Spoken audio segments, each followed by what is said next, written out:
야, 너 뭔가 착각하고 있는 것 같은데. 여기서는 내가 왕이야! 장석훈 병장이 삽을 번쩍 들어올렸습니다. 병장님, 그게 뭐 하시는? 꽝! 삽이 민호의 측두부를 강타하는 순간 끔찍한 타격음이 훈련장에 메아리 쳤어요. 아! 민호의 절규가 어둠 속에 울려 퍼졌습니다. 민호가 비틀거리며 무릎을 꿇고 머리에서 흘러내리는 피가 손가락 사이로 스며들었습니다. 앞으로 잘 알아서 해. 오늘 일은 네가 그냥 넘어진 거다. 네, 알겠습니다. 하지만 그들은 몰랐습니다. 민호의 형이 준장이고 부모가 군대와 관료 시스템을 꿰뚫고 있는 베테랑들이라는 사실을요. 바로 그 다음날 새벽 하늘에서 국방부 감찰단 헬기 세대가 급강하하며 이 모든 악행이 만천하에 드러나게 됩니다. 구독과 좋아요 눌러주시면 완벽해 보였던 은폐 작전에 숨겨진 그 충격적인 진실이 밝혀집니다. 강원도 철원의 여름 하늘은 구름 한 점 없이 맑았습니다. 오늘은 부대 개방 행사가 있는 날이죠. 박철민은 아내 윤정희와 함께 첫째 아들 박진우 준장과 나란히 서서 막내 민호가 있는 신병대대를 찾아왔습니다. 철민의 나이 59, 정희의 나이 57. 예비역 중장과 예비역 소장 출신인 두 사람에게 군부대 행사장은 제2의 고향 같은 곳이었어요. 아버지, 저기 민호 보이시죠? 진우가 손을 들어 가리키며 말했습니다. 멀리서 막내 민호가 엄지손가락을 치켜들며 가족들에게 인사를 보내고 있었어요. 하지만 철민의 예리한 눈에는 민호의 표정이 그리 밝아 보이지 않았습니다. 뭔가 굳어 있다고 해야 할까요? 군악대의 웅장한 행진곡이 울려 퍼지고 관람객들의 환호성이 터져 나왔어요. 신병들의 제식훈련 시범이 시작되었습니다. 철민은 자신도 모르게 민호의 동작 하나하나를 따라가며 지켜보았죠. 정희는 조용히 핸드백에서 물을 꺼내 마시며 아들의 모습을 눈에 담고 있었습니다. 우리 민호, 정말 듬직해 보이네요. 정희가 만족스러운 표정으로 중얼거렸어요. 하지만 진우의 표정은 조금 다르게 굳어져 있었습니다. 오랜 군 생활 경험으로 봤을 때 막내의 움직임에 뭔가 부자연스러운 구석이 있다고 느꼈거든요. 시범훈련 대열이 막바지에 접어들 무렵이었습니다. 고참 병장 장석훈이 민호의 뒤쪽에서 슬그머니 다가왔어요. 그리고는 민호의 뒤통수를 툭 치며 낮은 목소리로 무언가 말했습니다. 거리가 멀어서 정확한 내용은 들리지 않았지만 장석훈의 입모양을 보면 대충 짐작할 수 있었죠. 행사 끝나고 봐.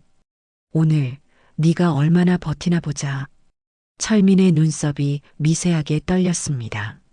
30년 넘게 군 생활을 해온 그로서는 그런 분위기가 낯설지 않았어요. 상급자가 하급자에게 보내는 무언의 압박, 그리고 그 뒤에 숨겨진 의도 같은 것들 말입니다. 행사장인데도 저 정도면 저녁은 더럽겠군. 철민은 속으로 생각했습니다. 군대라는 곳이 어떤 곳인지 누구보다 잘 알고 있었거든요. 특히 보이지 않는 곳에서 벌어지는 일들에 대해서는 더욱 그랬죠. 정희는 남편의 미묘한 표정 변화를 놓치지 않았습니다. 결혼한 지 30년이 넘었으니까요. 여보, 뭔가 이상해요? 정희가 조심스럽게 물었어요. 아니야. 그냥 민호가 좀 피곤해 보이는 것 같아서. 철민은 애써 태연한 척했지만 마음 한구석에는 불안감이 자리 잡기 시작했습니다. 행사가 마무리되어 가고 있었어요. 관람객들은 하나둘 자리를 정리하기 시작했고 신병들도 대열을 정비해서 내무반으로 돌아갈 준비를 하고 있었습니다. 철민 가족도 민호와 잠시 만날 수 있는 시간을 기다리고 있었죠. 멀리서 민호가 다시 한번 손을 흔들었어요. 하지만 이번에는 웃음이 아니라 뭔가 애처로운 표정이었습니다. 마치 무언가를 호소하는 것 같기도 하고 도움을 요청하는 것 같기도 했어요. 진우가 아버지 곁으로 다가와서 말했습니다. 아버지, 저 병장. 뭔가 이상하지 않았어요? 너도 봤구나. 철민이 고개를 끄덕였어요. 군대가 많이 달라졌다고는 하지만 여전히 진우의 말이 끝나지 못했습니다. 뭔가 확신하기에는 아직 이른 감이 있었거든요. 정희는 가방에서 작은 수첩을 꺼내 뭔가 적기 시작했어요. 날짜, 시간, 그리고 방금 목격한 장면들을 간략하게 정리하고 있었습니다. 오랜 직장 생활을 통해 익힌 습관이었죠. 중요한 순간들은 반드시 기록해두는 것. 혹시 몰라서 적어두는 거예요. 정희가 남편과 아들에게 설명했습니다. 행사장의 분위기는 화기애애했지만 박철민 가족의 마음속에는 묘한 불안감이 스며들고 있었습니다. 특히 철민은 장석훈 병장의 그 시선과 행동을 잊을 수가 없었어요. 마치 무언가 계획된 일이 있다는 듯한 그런 느낌이었죠. 태양이 서서히 서쪽으로 기울어가고 있었고 부대 개방 행사도 막바지에 접어들고 있었습니다. 곧 민호와 잠시나마 만날 수 있을 텐데 철민의 가슴 속에는 왜인지 모를 불안감이 점점 커져가고 있었어요. 행사가 끝나고 정문 앞에서 가족들이 민호와 만날 수 있는 시간이 왔습니다. 민호는 다른 동기들과 함께 걸어 나왔는데 가까이서 보니 얼굴이 많이 초췌해 보였어요. 뺨도 살짝 꺼진 것 같고 눈가에는 피로의 흔적이 역력했습니다. 우리 막내, 정희가 민호를 꼭 안으며 말했어요. 밥은 챙겨 먹고 다녀. 너 얼굴이 너무 초췌하다. 민호는 어머니의 품에 안기면서도 주변을 의식하는 듯 했습니다. 괜찮아, 엄마. 며칠만 버티면 돼. 민호의 목소리에는 무언가 체념 같은 것이 섞여 있었어요. 철민이 아들의 어깨에 손을 올리며 물었습니다. 훈련이 많이 힘드냐? 그냥 군대니까요. 민호는 대답을 피하려는 듯 시선을 다른 곳으로 돌렸어요. 멀리서 장석훈 병장이 이쪽을 노려보고 있는 게 보였거든요. 면회 시간이 끝나고 가족들과 헤어진 후 민호는 다른 동기들과 함께 내무반으로 돌아갔습니다. 저녁 점호가 끝나고 소등 시간이 되었을 때였어요. 박민호, 장석훈 병장이 민호를 불렀습니다. 네, 병장님. 따라와. 장석훈의 목소리는 차갑게 식어 있었어요. 민호는 장석훈을 따라 훈련장 뒤편으로 갔습니다. 어둠 속에서 장석훈이 갑자기 돌아서더니 민호의 가슴팍을 확 밀쳤어요. 오늘 행사장에서 네 가족들 봤지? 특히 네 형, 준장이라며? 네. 그런데요? 민호가 조심스럽게 대답했습니다. 야, 너 뭔가 착각하고 있는 것 같은데. 장석훈이 민호에게 한 걸음 더 다가왔어요. 여기서는 네 형이 준장이든 뭐든 상관없어. 여기서는 내가 왕이야. 민호는 뒷걸음질 쳤지만 뒤쪽 담벼락에 막혔습니다. 병장님, 저는 아무것도 안 했다고? 그럼 뭘 그렇게 쫄고 있어? 장석훈이 비웃으며 말했어요. 오늘 네 가족들 앞에서 얼마나 쫄아 있었는지 다 봤거든. 갑자기 장석훈이 옆에 있던 공구함에서 삽을 꺼내 들었습니다. 훈련장 정비용으로 비치된 것이었어요. 병장님, 그게 뭐 하시는? 민호의 목소리가 떨렸습니다. 야, 정신 차려. 여기서 나대면 어떻게 되는지 몸으로 가르쳐 줄게. 장석훈이 삽을 들어 올리며 위협했어요. 민호가 본능적으로 고개를 돌리려는 순간이었습니다. 꽝! 장석훈이 휘두른 삽의 평평한 부분이 민호의 측두부를 강하게 가격했어요. 민호는 그 자리에서 비틀거리며 무릎을 꿇었습니다. 아. 민호는 정신이 멍해지면서 제대로 말을 할 수가 없었어요. 머리가 지끈거리고 시야가 흐려졌습니다. 이게 바로 군기야. 장석훈이 삽을 던져놓으며 말했어요. 앞으로 잘 알아서 해. 오늘 일은 네가 훈련하다가 넘어진 거다. 알겠지? 민호는 머리를 감싸쥐고 끙끙 앓고 있었습니다. 손에 끈적한 게 묻어 있는 게 느껴졌어요. 피었습니다. 대답 안 해? 장석훈이 다시 다가왔어요. 네, 네. 민호는 간신히 고개를 끄덕였습니다. 목소리가 너무 작은데 장석훈이 민호의 뒤통수를 다시 한번 찰싹 때렸어요. 네, 알겠습니다. 민호가 크게 대답했습니다. 그래, 이제야 정신 차리는군. 의무실 가서 치료받고 물어보면 훈련하다가 넘어진 거라고 해. 절대 다른 소리 하면 안 돼. 알겠지? 네, 병장님. 장석훈이 사라진 후 민호는 한참 동안 그 자리에 쪼그리고 앉아 있었어요. 머리가 너무 아프고 어지러웠습니다. 손으로 머리를 만져보니 상처 부위가 부어오르고 있었어요. 1시간 후 민호는 겨우 의무실로 갔습니다. 의무병이 상처를 보더니 놀란 표정을 지었어요. 이거 어떻게 다친 거야? 훈련하다가 넘어졌어요. 민호가 힘없이 대답했습니다. 넘어져서 이런 상처가 나? 이거 뭔가에 맞은 것 같은데. 아니에요. 정말 넘어진 거예요. 민호는 장석훈의 경고가 떠올라 더욱 단호하게 말했어요. 의무병은 의심스러운 표정이었지만 일단 응급처치를 해주었습니다. 그리고 나서 부대 간부에게 보고했어요. 박민호 훈련병이 두부 타박으로 치료받았습니다. 간부는 전화를 받고 가족들에게 연락을 취했습니다. 바로 그때 옆에서 다른 간부가 급히 속삭였어요. 야, 그 삽 얼른 치워. 피 흔적 남으면 난리 난다니까. 하지만 전화를 받고 있던 간부는 그 말을 대수롭지 않게 여기며 계속 통화를 이어갔습니다.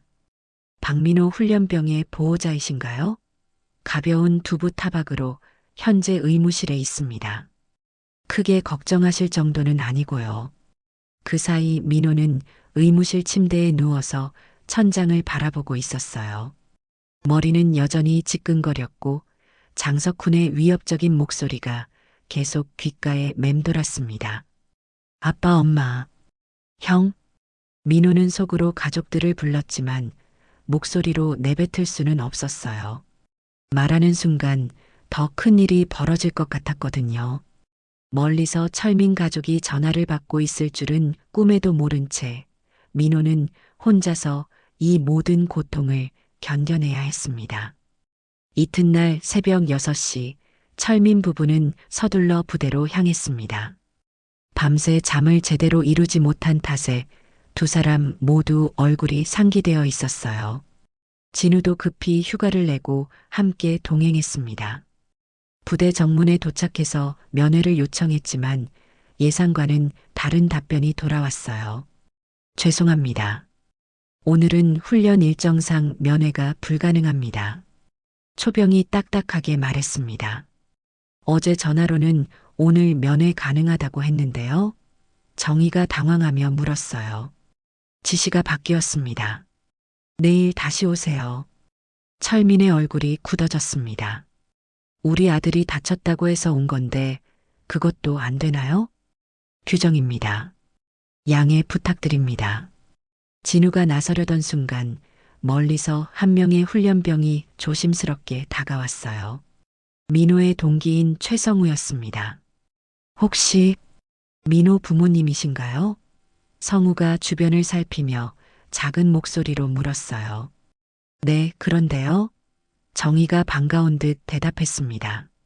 성우는 재빨리 주머니에서 작게 접힌 휴지를 꺼냈어요. 그리고 정희의 손에 슬쩍 건네며 말했습니다. 이거 민호가 전해달라고 했어요. 성우는 그 말을 남기고 서둘러 사라졌습니다. 정희가 조심스럽게 휴지를 펼쳐보니 흐릿한 글씨로 메모가 적혀 있었어요. 훈련장 북사면 탄약고 옆 장병용 공구함. 3. 철민이 메모를 보더니 눈빛이 달라졌습니다. 30년 전 자신도 군 생활을 했던 기억이 떠올랐어요.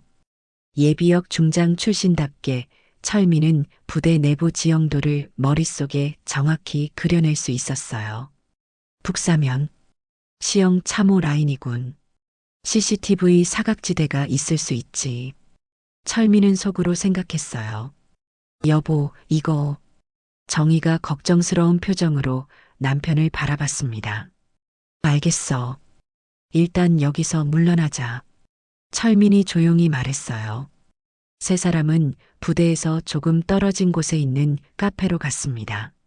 그리고 본격적으로 작전 회의를 시작했어요. 정희가 먼저 휴대폰을 꺼내며 말했습니다. 제가 아는 현역 후배 장교가 있어요. 한번 연락해 볼게요.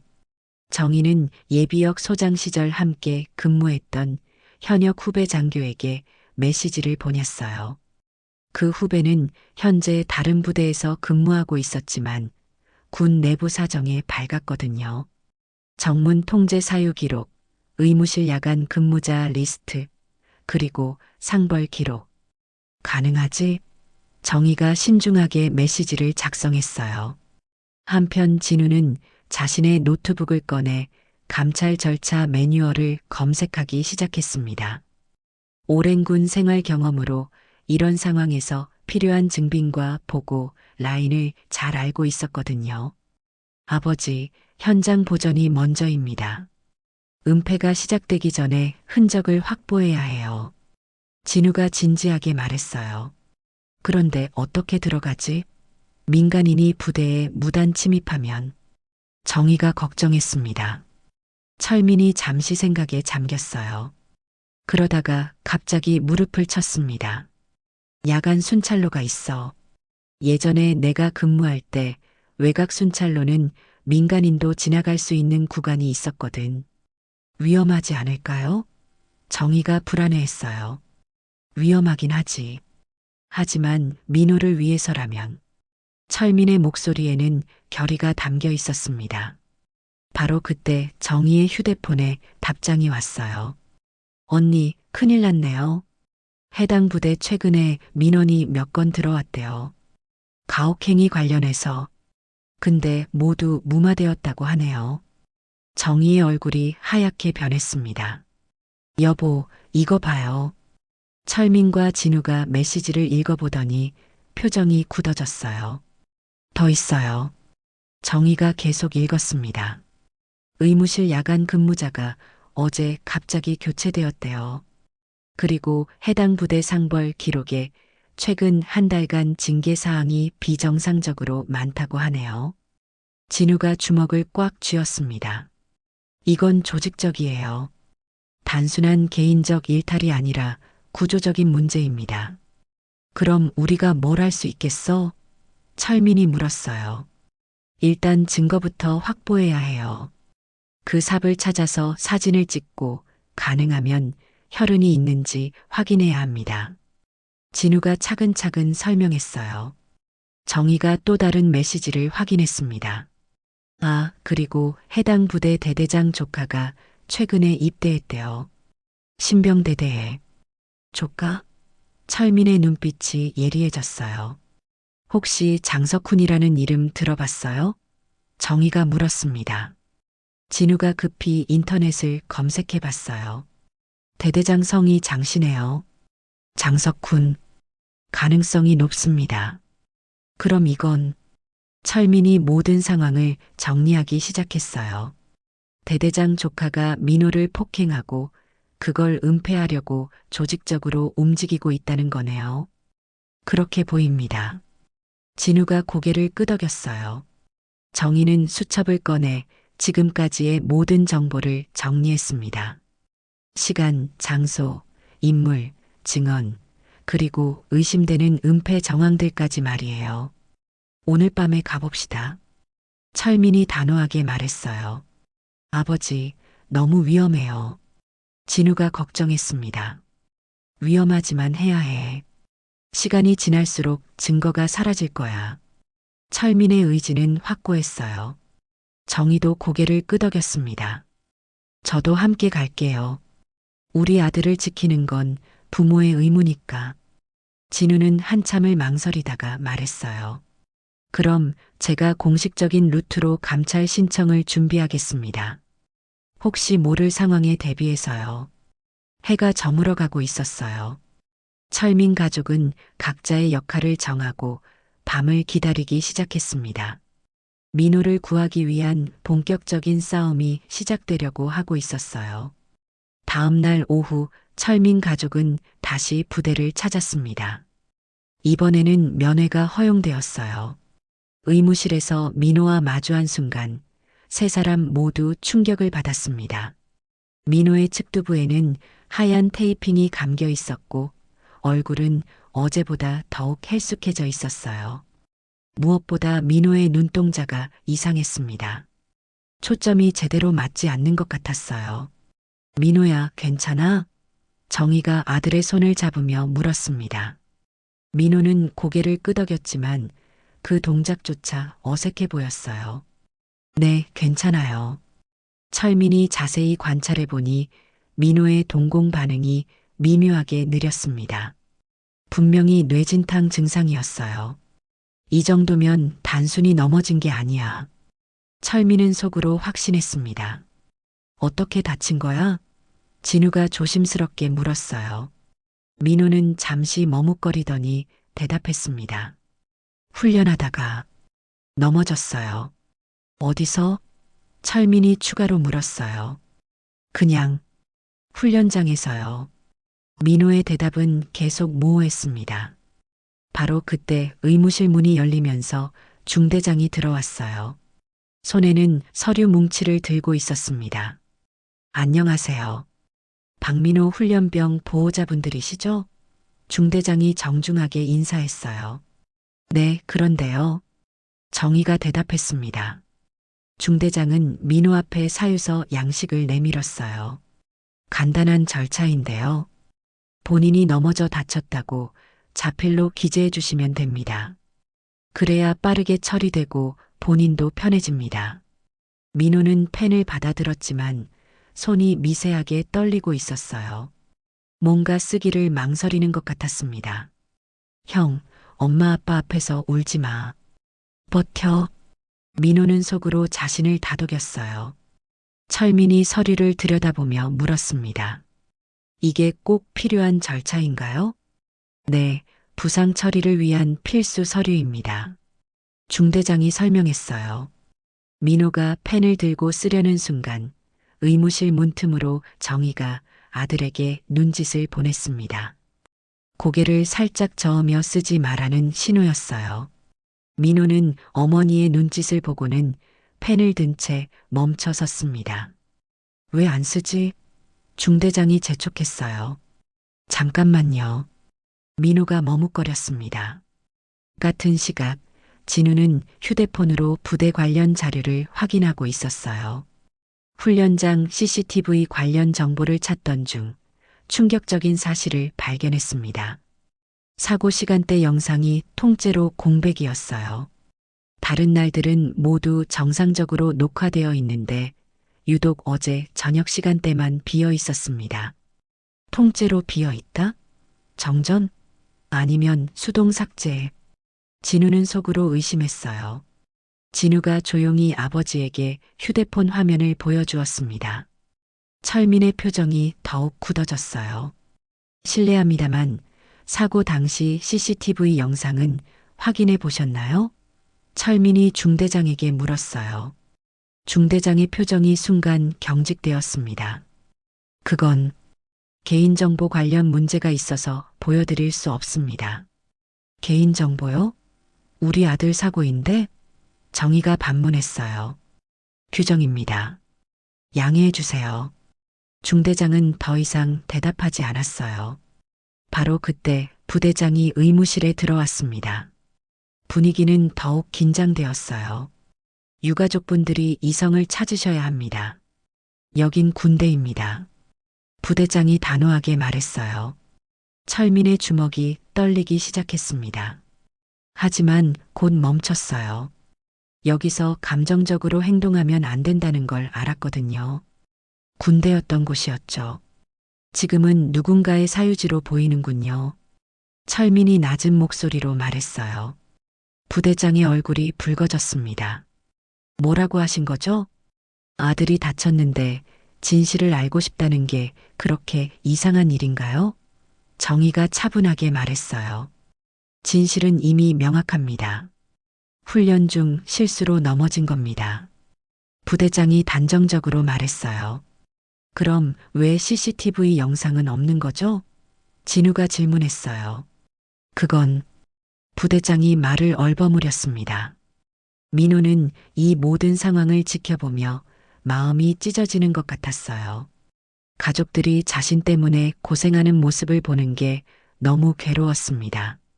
중대장이 다시 민호에게 사유서를 밀어냈어요. 빨리 써주세요.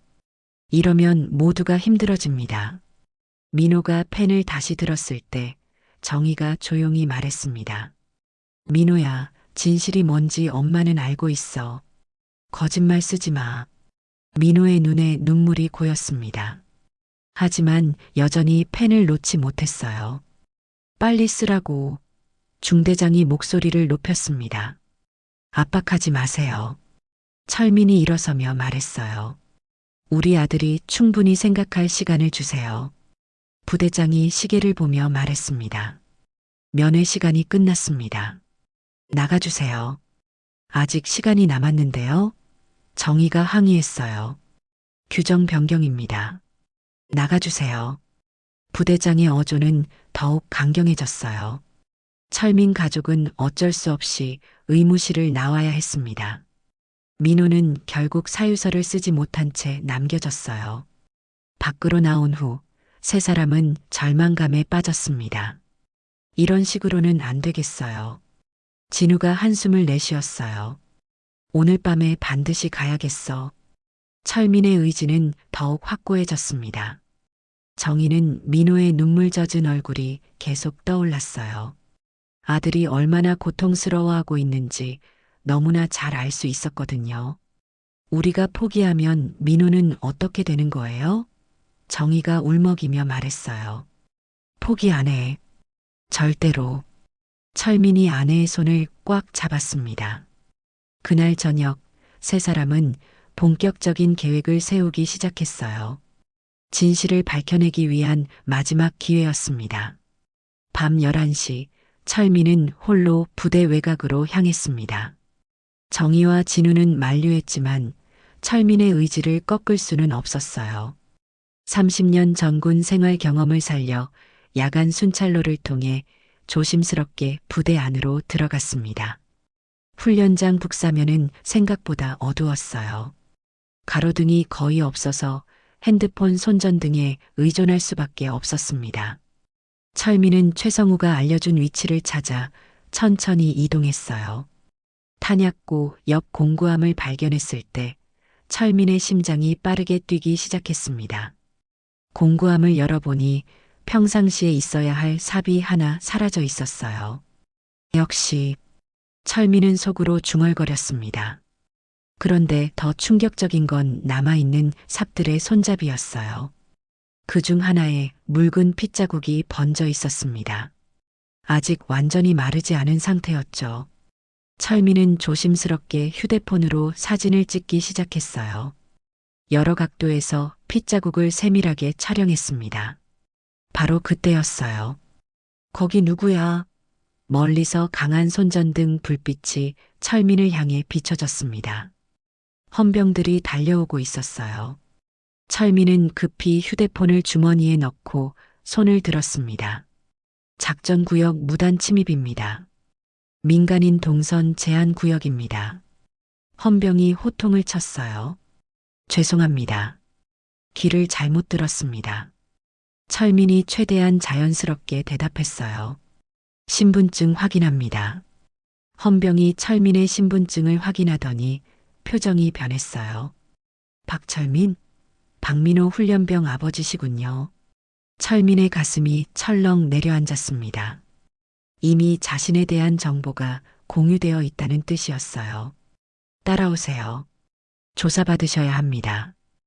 헌병이 철민을 에스코트하기 시작했어요. 같은 시각 최성우는 중대장실에서 신문을 받고 있었습니다. 어제 민호 가족에게 쪽지를 전달한 것이 발각된 거였어요. 최성우, 너 어제 뭘 했지? 중대장이 위압적으로 물었어요. 아무것도 안 했습니다. 성우가 떨리는 목소리로 대답했어요. 거짓말하지 마. CCTV에 다 찍혔어. 중대장이 모니터를 가리켰어요. 화면에는 성우가 민호 가족에게 쪽지를 건네는 모습이 선명하게 나와 있었습니다. 이거 뭐야? 중대장이 다그쳤어요. 성우는 더 이상 부인할 수 없었어요. 민호가 도와달라고 해서.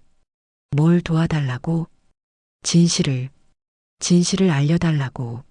성우의 목소리가 점점 작아졌어요. 바로 그때 대대장이 중대장실에 들어왔습니다. 분위기가 더욱 싸늘해졌어요. 최성우, 너 조카 있지? 대대장이 갑자기 물었어요. 네. 성우가 당황했어요. 내 조카가 어느 중학교 다니지? 2학년이라고 들었는데.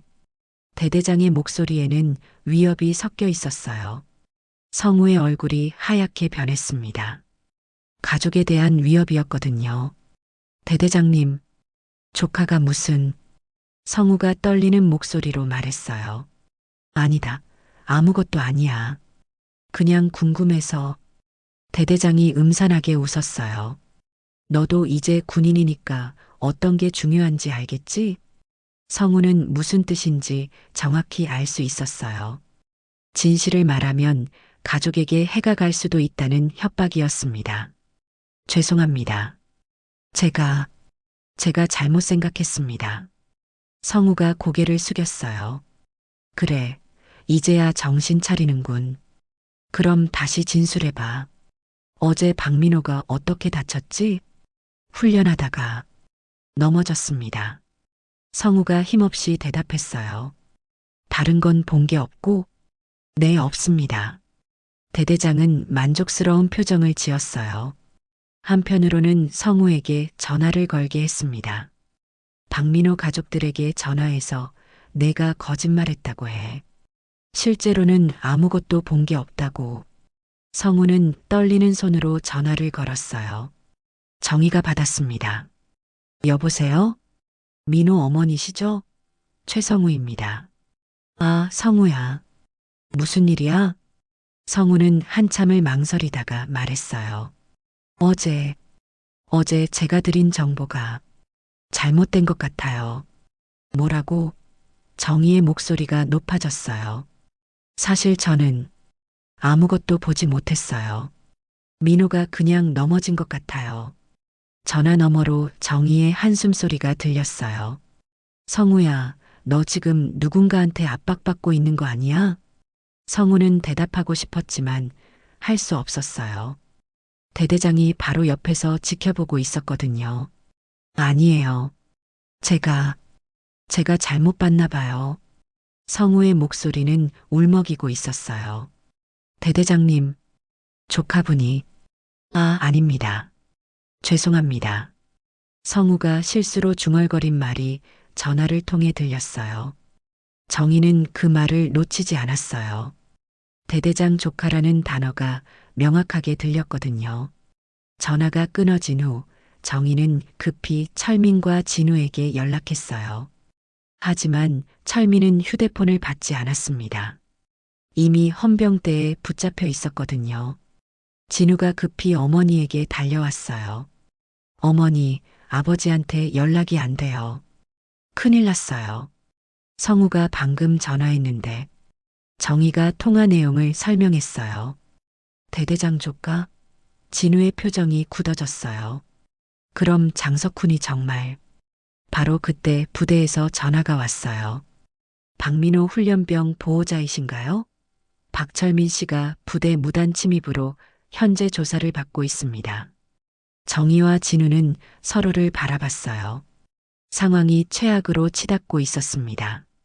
한편 부대에서는 민호에게 다시 사유서 작성을 강요하고 있었어요. 이번에는 더욱 교묘한 방법으로 압박했습니다. 내 아버지가 무단 침입으로 큰일 났어. 너까지 문제 일으키면 가족 모두 힘들어져. 중대장이 말했어요. 민호는 절망감에 빠졌습니다. 자신 때문에 가족들이 고생하고 있다는 생각에 마음이 무너져 내렸어요. 이대로라면 민호가 가해자가 돼.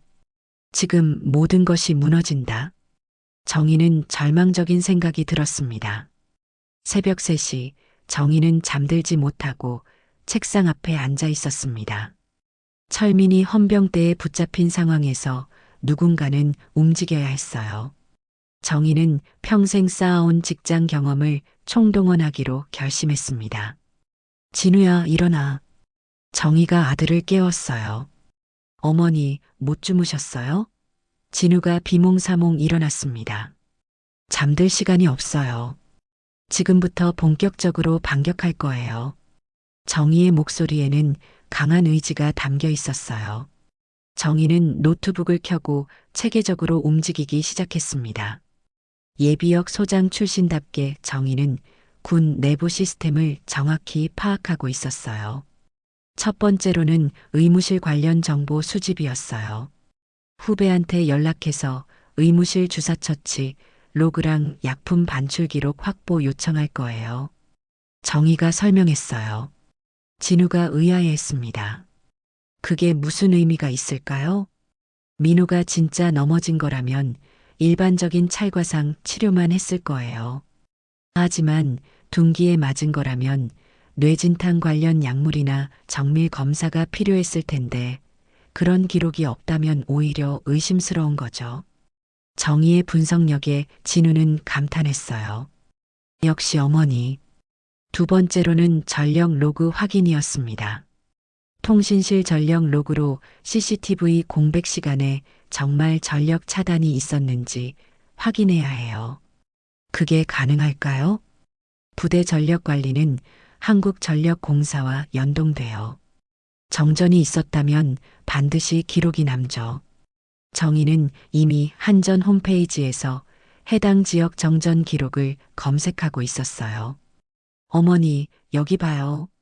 진우가 화면을 가리켰습니다. 해당 일시에 정전 기록이 없어요. 그럼 수동으로 차단했다는 뜻이에요. 정의의 눈빛이 예리해졌어요. 세 번째는 가장 중요한 작업이었습니다. 위수 지역 야간 순찰 개근 기록 확인이었어요. 개근이 뭐예요? 진우가 물었어요. 개별 근무 기록이에요. 군대에서는 모든 근무자의 시간과 위치가 기록되죠. 만약 사고 시간에 해당 구역에 순찰자가 있었다면 그 사람이 목격자가 될 수 있어요. 정희는 예비역 소장 시절 함께 근무했던 현역 후배 장교에게 메시지를 보냈어요. 새벽임에도 불구하고 답장이 빨리 왔습니다. 언니, 큰일이에요. 해당 부대 개근 기록에서 사고 시간대 야간 순찰자가 이상 없으므로 기록되어 있는데 실제로는 그 시간에 순찰을 나가지 않았대요. 뭐라고요? 정희가 놀랐어요. 허위 기록이에요.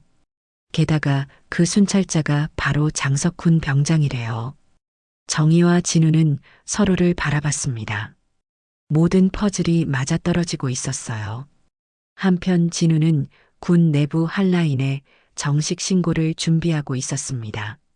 어머니, 저는 훈련장 내 가혹행위 조직적 은폐 의심으로 감찰단 긴급 투입 승인을 요청할게요.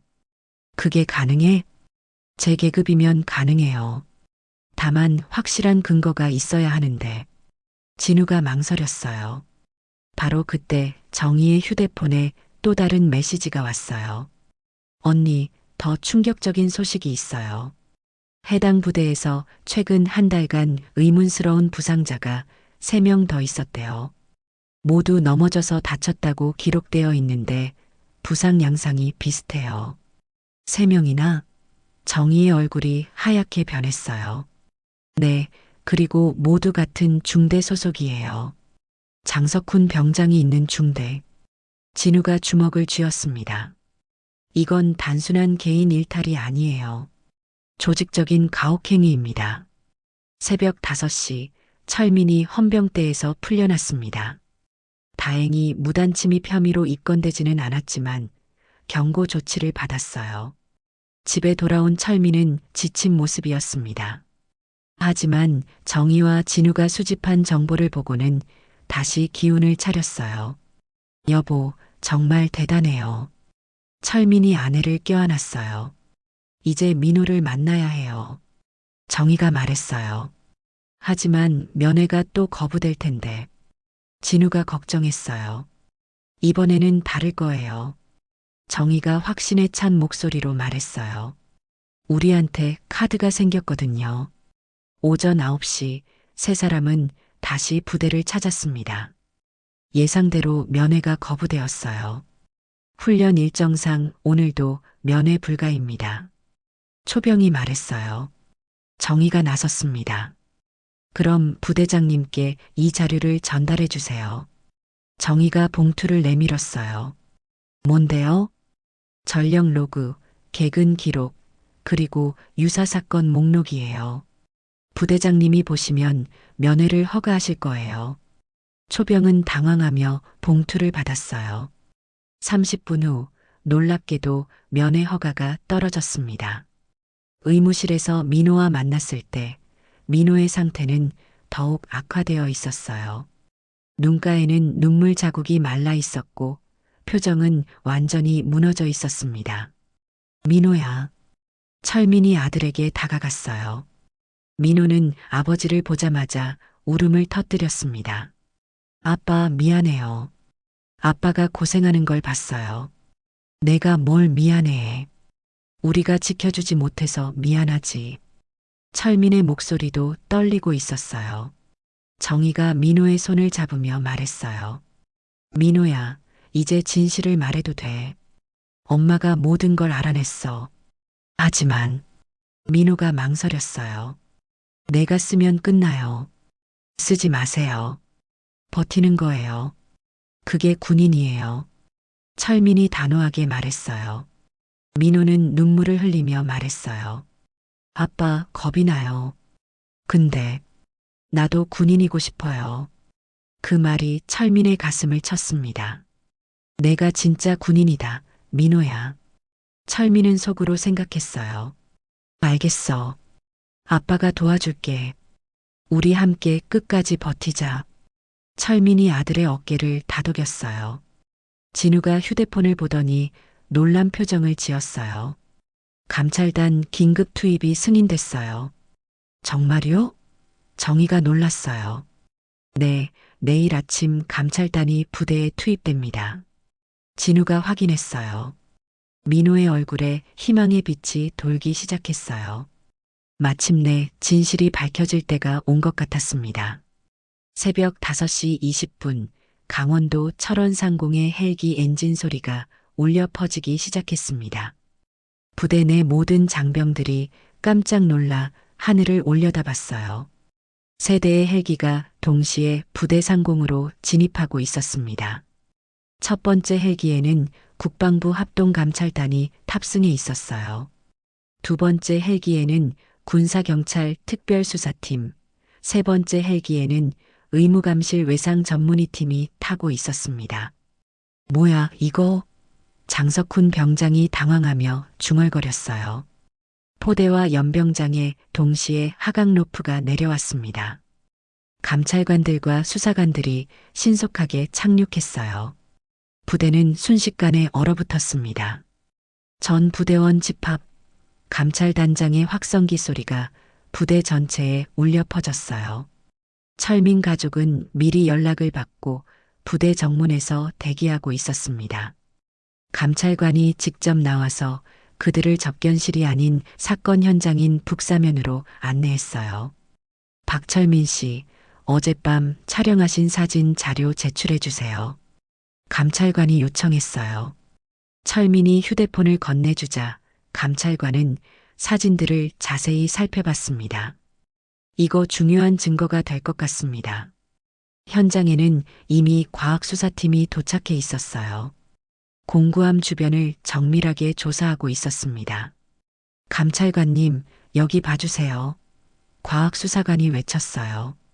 공구함에서 삽을 꺼내 자세히 살펴보니 손잡이 부분에서 미량의 혈흔이 검출되었습니다. 루미놀 반응 검사 결과 양성이었어요. 이 혈액 샘플을 박민호 훈련병 혈액과 대조 검사하겠습니다. 의무관이 말했어요.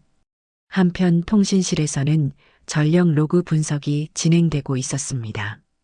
전산 전문가가 로그 기록을 복구하던 중 놀라운 사실을 발견했어요. 감찰관님, CCTV 공백 시간에 수동 차단 흔적이 명확히 나타납니다. 전문가가 화면을 가리키며 설명했어요. 누구 지시였습니까? 감찰관이 통신실 담당자에게 물었어요. 담당자는 식은땀을 흘리며 대답할 수 없었어요. 바로 그때 장석훈 병장이 끌려왔습니다.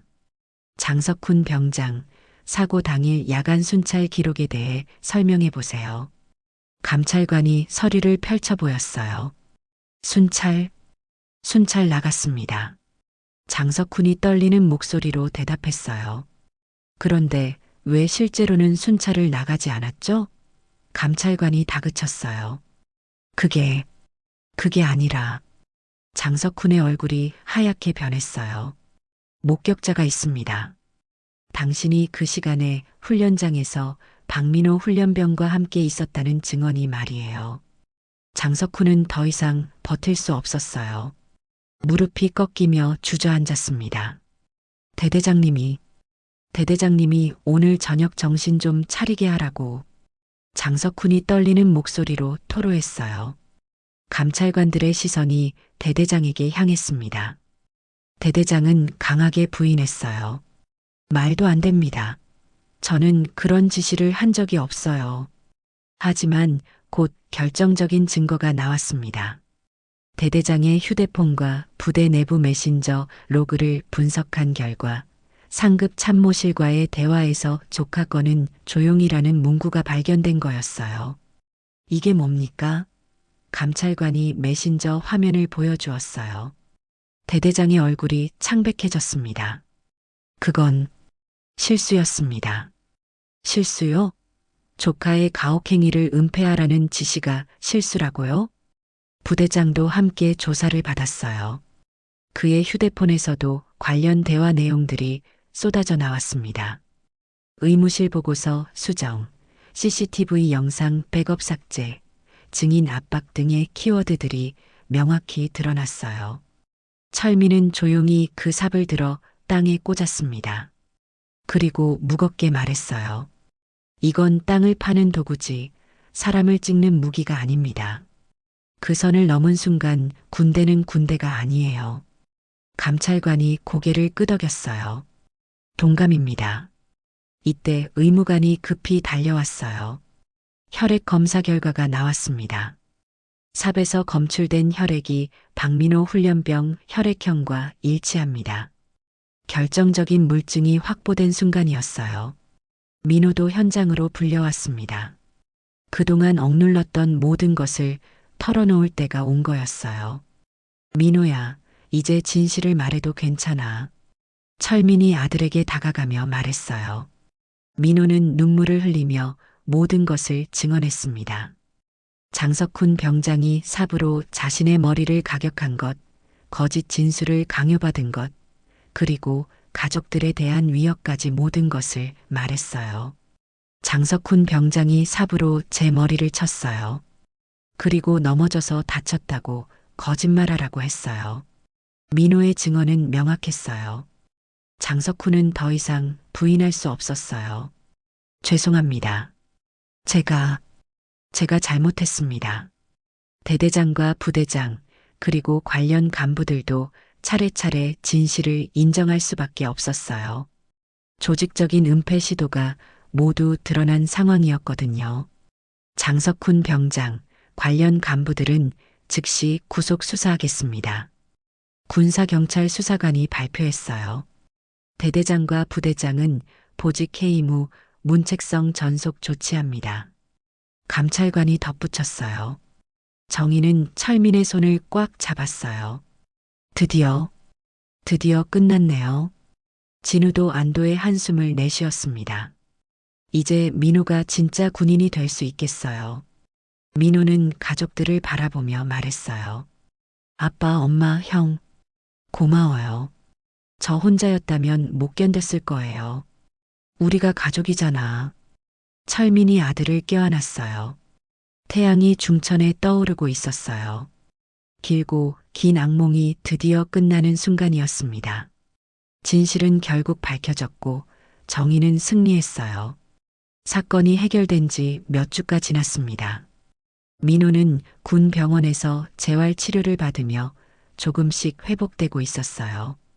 처음에는 심한 어지럼증과 두통에 시달렸지만 전문적인 치료를 받으면서 많이 나아졌습니다. 오늘은 어지럼증이 어때?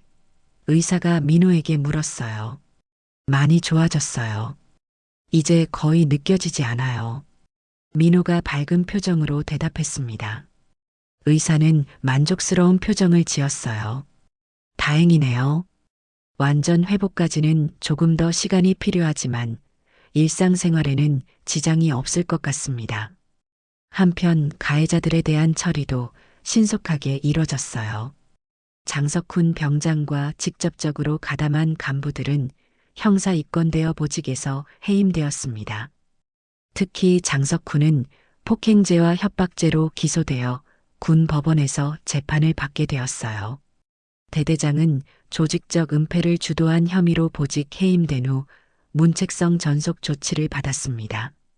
부대장 역시 마찬가지였어요. 이들의 진급은 사실상 막힌 상태가 되었죠. 더 중요한 것은 부대 시스템의 변화였습니다. 이번 사건을 계기로 해당 부대는 가혹행위 근절을 위한 종합적인 대책을 마련했어요. 가장 먼저 시행된 것은 가혹행위 근절 훈령의 재정비였습니다. 기존 규정을 대폭 강화하고 신고 체계를 더욱 투명하게 만들었어요. 익명 신고가 가능하도록 시스템을 구축했고 신고자 보호 장치도 강화했습니다. 훈련장 CCTV 시스템도 전면 개편되었어요. 백업 시스템을 이중화하고 전력 공급도 비상 전원까지 확보해서 어떤 상황에서도 녹화가 중단되지 않도록 했습니다. 무엇보다 CCTV 영상을 임의로 삭제할 수 없도록 접근 권한을 엄격하게 제한했어요. 민호가 원대 복귀한 날 동기들이 모두 나와서 반겼습니다. 그동안 민호를 걱정했던 마음들이 한꺼번에 쏟아져 나왔어요. 민호야, 정말 고생 많았어. 최성우가 다가와서 말했어요. 성우야, 너도 고생했어. 미안해. 민호가 성우의 손을 꽉 잡았습니다. 성우는 그동안 양심의 가책에 시달렸거든요. 처음에는 진실을 말했다가 나중에 거짓 증언을 강요받았던 것 때문에 많이 괴로워했어요. 우린 약해서 당한 게 아니고 틀렸던 걸 바로잡은 거야. 민호가 동기들에게 말했어요. 이 말은 신병대대 전체에 큰 울림을 주었습니다. 이제 더 이상 부당한 일을 당해도 참고 견디는 것이 미덕이 아니라는 인식이 퍼지기 시작했어요. 며칠 후 신병 부모 간담회가 열렸습니다. 정희는 다른 부모들 앞에서 단정히 일어서서 말했어요. 군대에서 규율은 사람을 살리기 위해 존재합니다. 숨기는 규율은 규율이 아닙니다.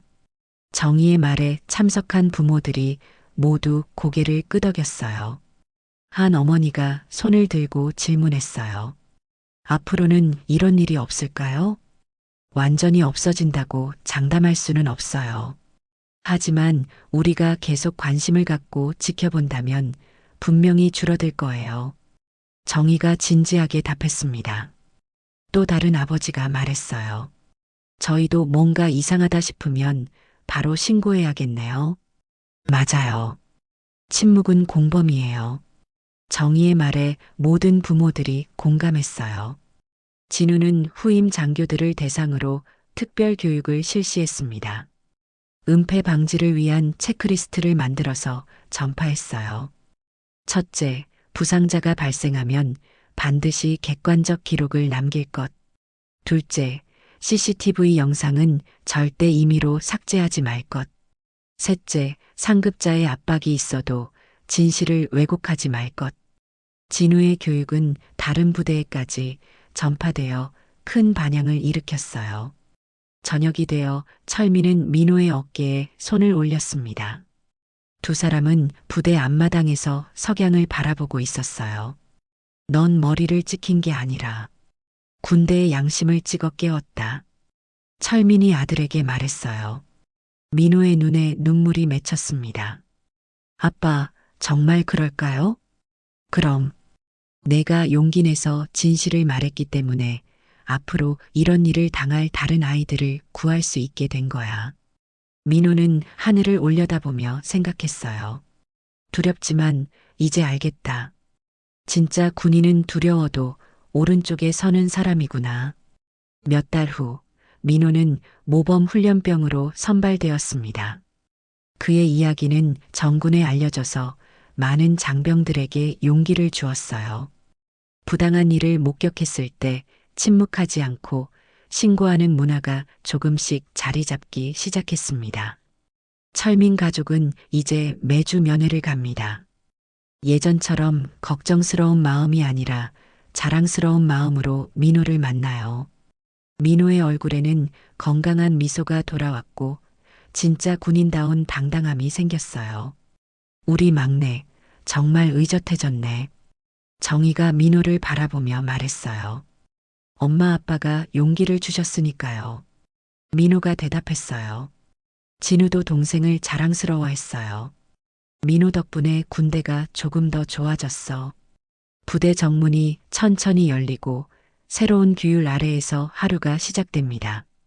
더 이상 폭력과 은폐가 용납되지 않는 건강한 군대, 그리고 진실을 말할 용기를 가진 건강한 군인들이 만들어가는 새로운 내일이 펼쳐지고 있었어요. 민호는 이제 확신합니다. 자신이 겪은 고통이 헛되지 않았다는 것을, 그리고 자신이 진짜 군인이 되어가고 있다는 것을 말이에요.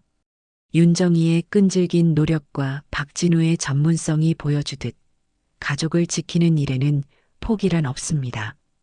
작은 용기가 모여 큰 변화를 만들어내죠. 우리 모두에게는 옳은 일을 선택할 힘이 있어요. 이런 메시지에 공감하신다면 구독과 좋아요로 응원해 주세요. 여러분의 관심이 더 좋은 이야기를 만들어 갑니다.